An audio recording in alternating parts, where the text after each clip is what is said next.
Buenos días a todos. Pues en esta ocasión continuamos con esta serie de estudios o meditaciones para este tiempo especial, para que cada uno probablemente está en nuestras casas o por lo menos con salidas pues disminuidas, ¿verdad? Para no pues exponernos a este asunto de la pandemia y del virus corona. Pues en esta ocasión quisiera comentar pues algunas de las cosas que pues de alguna manera afectan nuestro pensamiento. Se llama el título "¿Y si me toca a mí?". Es decir, si pues el virus llega a mi vida. No tenemos la certeza de que eso no va a suceder. Y de alguna manera esa duda, ese pensamiento, pues afecta nuestra manera de comportarnos y nuestra manera de ir y venir. Para esta semana pues es difícil encontrar en las pues, mercados o almacenes frijoles, bueno, porotos o habichuelas, según sea su país. Y pues conseguimos en una tienda local aquí y de alguna manera cuando llegó la bolsa, ¿verdad? Queda la duda. Y si la tocamos, contraemos coronavirus, ¿verdad? Pues es muy difícil, puede suceder, pero la cosa es si esa duda es saludable, si esa duda nos fortalece o nos estorba. Entonces, en esta ocasión quisiera comentar acerca de, pues, cómo tratar con la duda, de qué manera la duda no nos debe quitar nuestra confianza y la certeza de que Dios está con nosotros y Dios nos cuida en todo lo que hagamos. Según el diccionario, la palabra duda, ¿verdad? Quiere decir, en primer lugar, suspensión o indeterminación del ánimo entre dos juicios o dos decisiones, o bien acerca de un hecho y una noticia. La suspensión o indeterminación del ánimo, es decir, tiene que ver con nuestra actitud, con nuestras emociones, con la manera que vemos las cosas. Ahora que estamos en esta época, pues tenemos la duda, ¿me dará o no me dará? ¿Verdad? Queda la duda. Me llama la atención algún detalle de cómo fue redactada esta definición primera. ¿Verdad? Dice indeterminación del ánimo entre dos juicios o dos decisiones. Da la impresión de que, y eso es importante para saber cómo interpretamos los textos a veces, ¿verdad? Da la impresión de que si son tres juicios o tres decisiones, entonces no, ¿verdad? Si usted va a un lugar a comprar una camisa y el mismo modelo lo ofrecen en verde o en azul, pues son dos, ¿verdad? Tiene la duda si llevar el verde o el azul. Pero si además lo venden en rojo también, ya son tres. Según esta definición, parecería que ya no es duda, ¿verdad? Pero bueno, es un asunto secundario. Lo importante que vemos a ver es que dice indeterminación del ánimo. Tiene que ver con la manera en que nuestra mente, nuestro corazón ve la situación y duda acerca de lo que ha de venir. La segunda definición que viene en el diccionario de la Academia de la Lengua dice vacilación del ánimo respecto a las creencias religiosas. Y tiene que ver entonces con respecto a cuál es la duda, ¿verdad?, que tenemos acerca de cómo Dios nos ayuda y Dios cómo trata las cosas. Y la tercera definición que viene en el diccionario es la siguiente. Dice cuestión que se propone para ventilarla o resolverla. Y tal vez esta duda o esta definición es un poco más cercana a la que nos gustaría tener, ¿verdad? Es decir, cuestionamos, bueno, ¿qué medidas de salubridad, qué medidas de protección debo tomar para ser sabio y prudente y no exponerme innecesariamente en esta enfermedad? Entonces la cosa es esta, hermanos. Es un poco ¿verdad? Difícil a veces de distinguir qué tipo de duda es la que debemos tener o de qué manera debemos tratar con las circunstancias.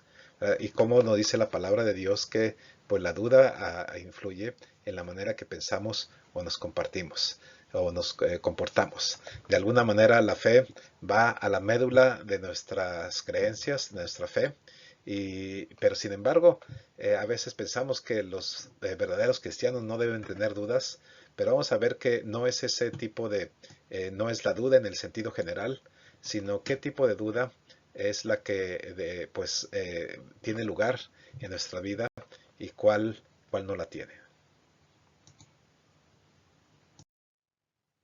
El pasaje que tenemos para meditar en esta ocasión es del Santiago 1.6, el cual lee de la siguiente manera. Pero pida con fe, no dudando nada, porque el que dude es semejante a una ola del mar, movida por el viento y echada de un lado a otro. ¿verdad? Dice que entonces el que pide sin fe es como una ola que va y viene y de alguna manera la duda le lleva a diferentes tipos de pensamiento. No es un pensamiento estable, no es un pensamiento confiado, sino que según la emoción del momento va cambiando. Ahora bien, lo que necesitamos captar en este pasaje es qué es lo que Santiago dijo y qué es lo que no dijo. Se puede este pasaje malinterpretar extendiéndolo más allá de lo que Santiago quiso decir. Dice la escritura entonces en el pasaje, en el versículo anterior, Santiago 1.5, lee de la siguiente manera: y si a alguno de ustedes le falta sabiduría, pídala a Dios, quien da a todos con liberalidad y sin reprochar, y le será dada. Entonces dice, si a alguien le falta sabiduría, pídala a Dios y Dios se la dará con liberalidad y sin reprochar. Entonces podemos ver que este pasaje está en el contexto de falta de sabiduría. Si a usted le falta de sabiduría y no sabe cómo reaccionar o cómo decidir alguna cosa importante, nos dice pídasela a Dios y Dios con felicidad se la dará. Pero entonces, ahora sí, llegamos al pasaje de 1.6 que veíamos hace en continuación y nos dice pida usted entonces con fe, porque el que pide sin fe pues es como la ola que la lleva el viento. Entonces necesitamos pedir con fe. De ahí vemos que entonces el primer principio que quisiéramos llegar como conclusión es que la fe es la clave para recibir las bendiciones. La fe es la clave para recibir las bendiciones. ¿Qué cosa es entonces fe? En medio de la incertidumbre, ¿verdad? Que tal vez dé lugar a alguna duda. ¿Y qué si me toca a mí? Entonces el asunto es, tenemos la confianza en que Dios hará lo que Él prometió hacer. Tenemos la confianza en que Dios nos dará la sabiduría necesaria para tomar buenas decisiones. Tenemos la confianza en que Dios cuidará de nuestra salud y bienestar de nuestra familia y de los seres cercanos, de tal manera que aunque tengamos duda acerca del porvenir, tenemos confianza en que Dios hará lo que Él dijo que Él prometió. ¿Verdad? Entonces, en pocas palabras, la fe en este contexto es tener la confianza de que podemos seguir por la dirección que Dios nos da y de esa manera Dios actuará en nuestro favor y no tenemos por qué temer, ¿verdad? Del porvenir. Si bien existe la duda de cómo van a suceder las cosas y de qué pasará, lo que sí tenemos es confianza de que sea lo que sea, tenemos a Dios a nuestro favor, que nos cuida y nos protege en toda circunstancia. Por lo cual entonces la fe nos lleva a permitir que Dios actúe aún en medio de nuestras dudas. Lo que Santiago nos está diciendo es que no lleguen dudas a nuestra vida, sino que esas dudas no nos afecten en el temor, ¿verdad? No nos afecten nuestra confianza, no nos afecten nuestra fe, sino que tengamos la plena certidumbre de que se hará como Dios dijo que se hará. En la escritura encontramos diferentes personajes que actuaron de manera distinta en cuanto a la fe. Uno de ellos es Abraham, llamado también el padre de la fe. Y como vamos a ver en un momento, no es que Abraham no tuviera nunca dudas, sino que el asunto es confió en que Dios iba a hacer lo que él dijo hacer, que podía plenamente confiar y obedecer lo que él le haya dicho, aun cuando no sabía cómo se iban a desencadenar los eventos. Veamos este pasaje, está en el libro de Hebreos capítulo 11. Dice así entonces el pasaje de Hebreos capítulo 11 versículo 17 al 19. Por la fe, cuando fue probado, ofreció a Isaac. El que había recibido la promesa ofrecía a su hijo único, de quien se había dicho, en Isaac te será llamada descendencia. Él consideraba que Dios era poderoso para levantar de entre los muertos, de ahí que hablando figuradamente, lo volvió a recibir, ¿verdad? Él consideraba entonces que Dios era poderoso para levantar aún de entre los muertos. De ahí que hablando figuradamente, lo volvió a recibir.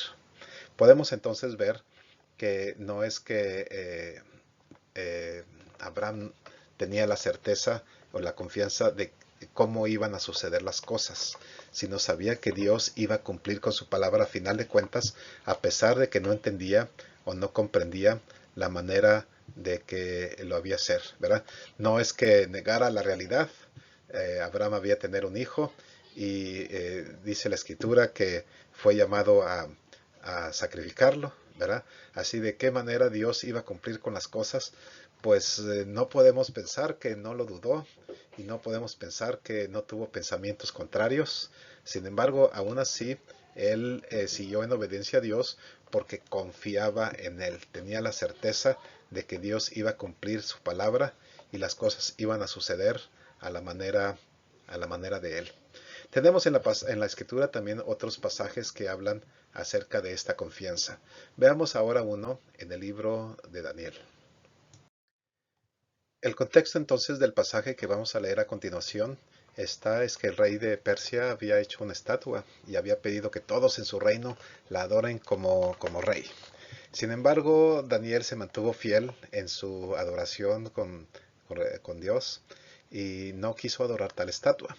Así que según la ley que se había emitido, había que ser arrojado a un horno pues lleno de leña ardiente, ¿verdad? Con fuego y pues temperaturas muy altas.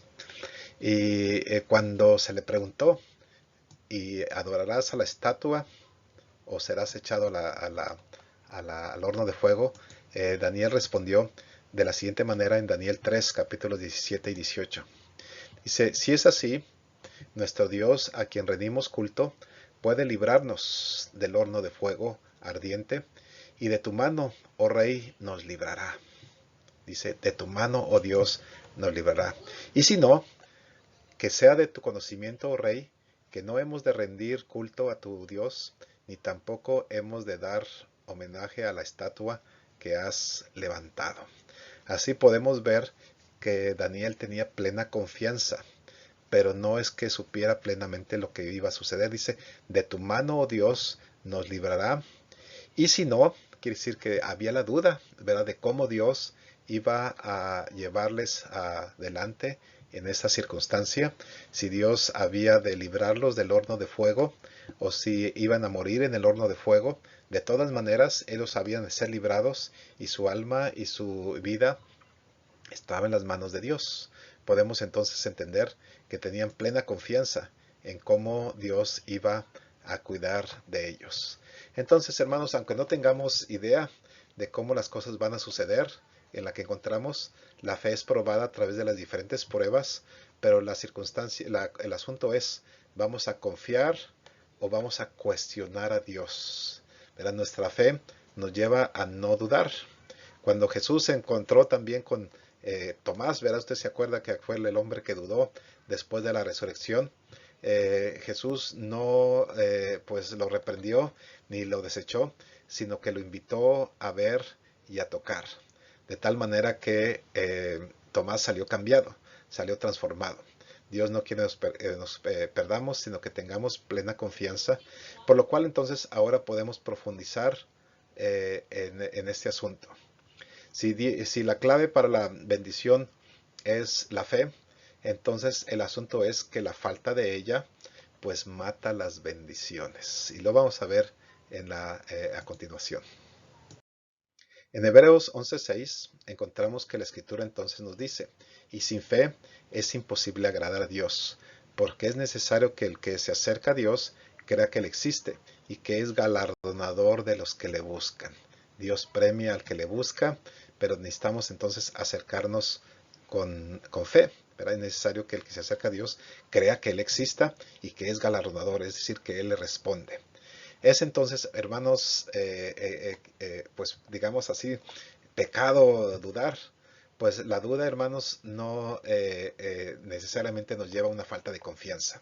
Si bien podemos tener la duda de cómo van a suceder las cosas, o inclusive llegar a tener una buena decisión, una cosa que vemos en la Escritura es que nos invita entonces a pedir sabiduría, a buscar dirección y a tener la confianza de que estamos en sus manos y de esta manera no estemos pensando que no porque no sabemos tenemos que dudar, ¿verdad? La frase entonces que dice aquí que la fe, sin fe es imposible agradar a Dios. Entonces necesitamos tenerlo con fe, y como nos decía Santiago, pida sin dudar, ¿verdad? Pida sin dudar, es decir, con plena confianza de que Dios le escucha, con plena confianza que Dios responde a su oración, que Dios, con plena confianza de que su vida está en sus manos, aún en medio de la duda de lo que vea ha de dividir, ha de suceder, ¿verdad? Por lo cual no hemos tener entonces una mente dividida, ¿verdad? Una mente dividida. Una mente que cree lo que Dios dice, pero cree en las circunstancias. Más bien creemos en, en lo que Dios dice, pero sin embargo observamos las circunstancias para ver cómo Dios ha de responder lo que Él nos ha dicho, ¿verdad? Así cuando Abraham fue al famoso sacrificio, ¿verdad? Que hoy en día pues nos resulta difícil de entender. Aún así, Abraham fue, lo iba a llevar a cabo y no sabía cómo iban a suceder las cosas, pero Dios estaba completamente en control de la vida, y sabemos que ese sacrificio no se llevó a cabo de la manera que inicialmente había sido planeado, sino que Dios proveyó pues una alternativa. Tenemos ahora otro pasaje de la Escritura, hermanos, en un momento. Primeramente, necesitamos tener claro que entonces la duda puede matar las bendiciones, pero no la duda en las circunstancias. La duda en Dios haciendo las cosas, la duda en Dios respondiendo a su palabra, la duda en cuanto al carácter de Dios, no la duda acerca del porvenir, ¿verdad? No sabemos qué es lo que va a suceder. Dios no siempre nos muestra lo que va a suceder en el futuro, pero tenemos la confianza de que Él cuida de nuestra vida. Así pues, cuando llegamos a este pasaje de Mateo 21:21, que habla controversial a veces en algunas circunstancias, cuando dice, Jesús le respondió y les dijo, de cierto les digo que si tienen fe y no dudan, no solo harán de esto de la higuera, sino que si dicen este monte, quítate y arrójate al mar, así se hará. Pero la cosa es, en los mapas mundiales y los geógrafos nos pueden decir que las montañas no se han movido mucho, que digamos, por lo menos no por la acción de una persona que las haya cambiado de lugar. Eso no invalida el pasaje, porque cuando nos dice, les digo que si tienen fe, ¿verdad? Fe, confianza en que Dios hará, y no dudan, no se refiere a la duda del mundo que nos rodea, se refiere a la duda de que Dios hará lo mejor, de que Dios cumplirá su palabra, de que Él nos guiará, y podemos estar confiados que pues las cosas han de suceder como Dios dice. Dice entonces, como vamos a ver en un momento, las dudas descubren nuestras debilidades internas. Las dudas pueden describir, es decir, cuando dudamos, la pregunta es, ¿por qué dudamos? ¿De dónde viene la duda? ¿De dónde surge eso? ¿De dónde surgen esos pensamientos? Dice Santiago en el versículo 7 y 8 que están a continuación, no piense tal hombre que recibirá cosa alguna del Señor, ¿verdad? Ahí nos aclara que pues la duda en cuanto a la respuesta de Dios nos lleva pues a pensar que no hemos de recibir, por lo tanto mata la duda, dice. Pero en el versículo 8 nos aclara, el hombre de doble ánimo es inestable en todos sus caminos. El hombre de doble ánimo. De tal manera que entonces podemos entender que dudar de la palabra de Dios, dudar de su verdad, de dudarse, tener esa pérdida de confianza que se hará lo que Él dice, y que nuestras manos estamos en buenas manos, ¿verdad? Estamos en las manos perfectas, en las manos eternas, en las manos todopoderosas. Entonces, nos dice entonces que el que duda, pues prácticamente da por perdidas la expectativa que tiene de recibir lo que pidió, pero en cambio esa manera de ser, esa manera de pensar, nos lleva a ver a nuestro interior, a ver cómo entonces el ánimo, el pensamiento está dividido. Tenemos fe, pero no fe completa, no fe total, no fe satisfecha. Quiere decir que hay un proceso de maduración en el cual nos lleva a ser estables en los caminos. Usted puede ver que este versículo dice, el hombre de doble ánimo es inestable en todos sus caminos. Sin embargo, yo creo que viene con la madurez de la vida cristiana que llegamos a ser estable en los caminos. En el versículo que tenemos a continuación, Efesios 4, versículo 14, nos dice así, esto para que ya no seamos niños sacudidos a la deriva y llevados a donde quiera por todo viento de doctrina, por estratagema de hombres que para engañar emplean con astucia las artimañas del error. Y no dice entonces ya no seamos como niños sacudidos. Quiere decir que hay un periodo en la vida de todo creyente que surge la duda. Y la confianza en la palabra de Dios no siempre es estable, sino que hay un tipo de doble ánimo que con el tiempo se nos es quitada. Aquí nos dice, no seamos como niños sacudidos a la deriva, ¿verdad?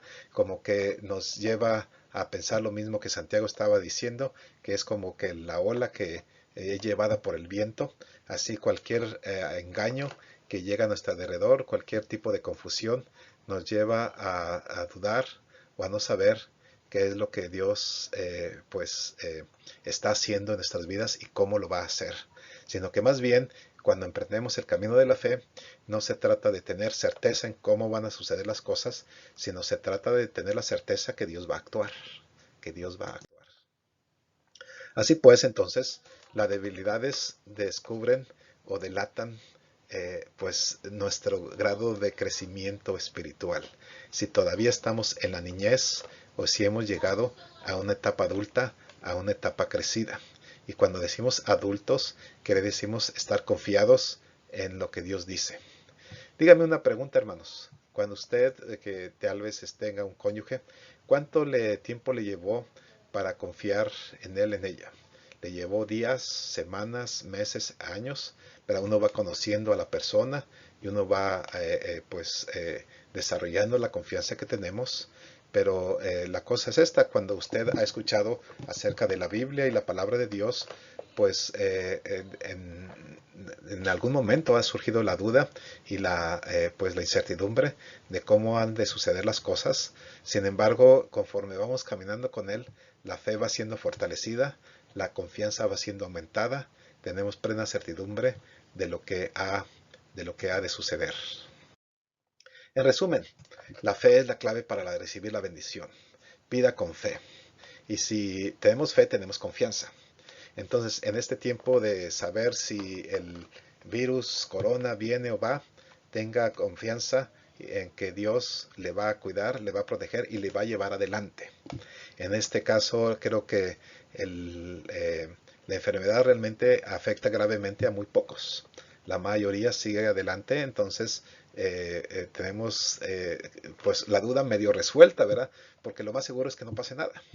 Pero aún así, aún en medio de esa incertidumbre, nuestra confianza es Dios nos llevará adelante, Dios nos cuidará, Dios nos protegerá, finalmente nuestra vida está en sus manos. La duda entonces, pero no la duda en que la incertidumbre de lo que ha de suceder, sino la duda en que Dios hará lo que dijo que iba a hacer, es la que mata las bendiciones. La duda en su palabra. La duda en cuando dice yo te amé, ¿verdad? Desde que te concebí. Dios tiene la plena conocimiento de todo lo que sucede en nuestras vidas. Y esa confianza es entonces la que nos lleva a recibir sus bendiciones. Y por otro, vemos que las dudas descubren nuestras debilidades internas, ¿verdad? Si vemos que en este tiempo nuestra duda no está completa, no está plena o no está total, entonces necesitamos crecer en Él y debemos crecer en la confianza que tenemos en lo que ha decidido por nosotros. Así, hermano, llegamos al final de este estudio. Espero que ha sido de bendición. Le agradezco a todos sus comentarios y pues espero que en este tiempo desarrollemos nuestra fe. Y en este sentido de este estudio es la confianza en que Dios hará, Dios cuidará, Dios nos protegerá, aún en medio de la duda y de la incertidumbre de cómo han de desarrollarse los eventos y las cosas. Dios le bendiga.